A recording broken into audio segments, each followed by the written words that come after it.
Hey guys, if you are in the mood for something hot and spicy, then this firecracker chicken is just for you. Made with a combination of hot sauce and chili flakes, they are the hottest things out there. So let's make some up. The first thing you want to do is grab up a couple of boneless, skinless chicken breasts. And using a good sharp knife, I'm going to cut these up into, I'd say bite-sized chunks. Now, you certainly don't have to use chicken breast. You can use thighs or whatever cut of meat you like. I just like the breast because they are so handy and they're relatively healthy. Of course, we'll go ahead and toss these into a mixing bowl. Season them up with about a teaspoon of salt, some ground black fresh pepper or pepper. Crack an egg in. Let's get cracking. Grab up my handy dandy wooden spoon and stir this until that egg and salt and pepper totally coat the chicken. And of course, if you feel so inclined, you can add other seasonings such as garlic powder, onion powder, whatever you like. Even a bit of smoked paprika. Then toss in a quarter cup of cornstarch just to make the chicken crispy and shiny when we fry it. Once again, we'll go ahead and stir this until that cornstarch totally coats the chicken. Then pour some oil into the bottom of your pan, and I usually fill it about a quarter full. Vegetable oil works absolutely fine, but use the oil of your choice. Just make sure it has a fairly high smoke point. So fire up your burner and heat this to about 350 Fahrenheit or 180 Celsius. And one way I can tell the temperature is stick the handle of the spoon in, and if you see those little bubbles, see them coming up there, you know the oil is just about ready. Or you can throw some flour, and if it sizzles and bubbles, it's ready. Or you can use one of those fancy dancy thermometers. Okay, go ahead and add that chicken into the oil, and you're going to fry this up until it's a beautiful golden brown. Of course, you're going to give it that TLC and flip it and turn it and rotate it as you cook along. I mean, you could even sing a chicken song.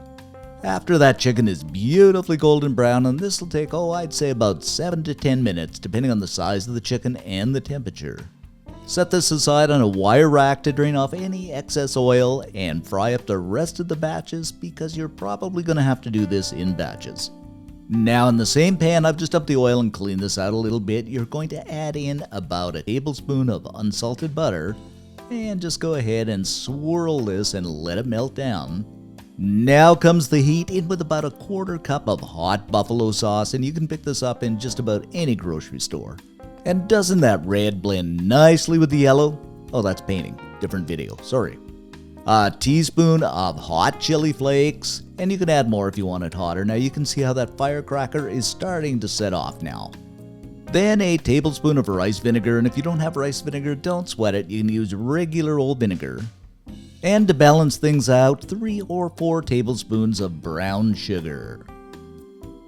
Now we can really see things coming together because we've got our sweet, we've got our sour, and we've got our heat. Oh, it doesn't get much better. So go ahead and stir this around. Once we've reached the point of a boil, we're going to lower the heat and add that crispy chicken back in. Snag up a couple of wooden spoons and just toss and toss and toss and toss. You could even make this into kind of a game until that crispy chicken is coated in that fiery hot sauce. And oh my goodness, guys, doesn't this look edible, eatable, whatever? It just looks so good, and the smell is absolutely out of this world. Now we're going to serve this up over a bed of hot steaming rice. Now, you don't have to, but this is just the way I like doing it. You can just put it on a plate and serve it as is, of course. Then make things all pretty like by adding some chopped green onions over the top, just a bit of a garnish.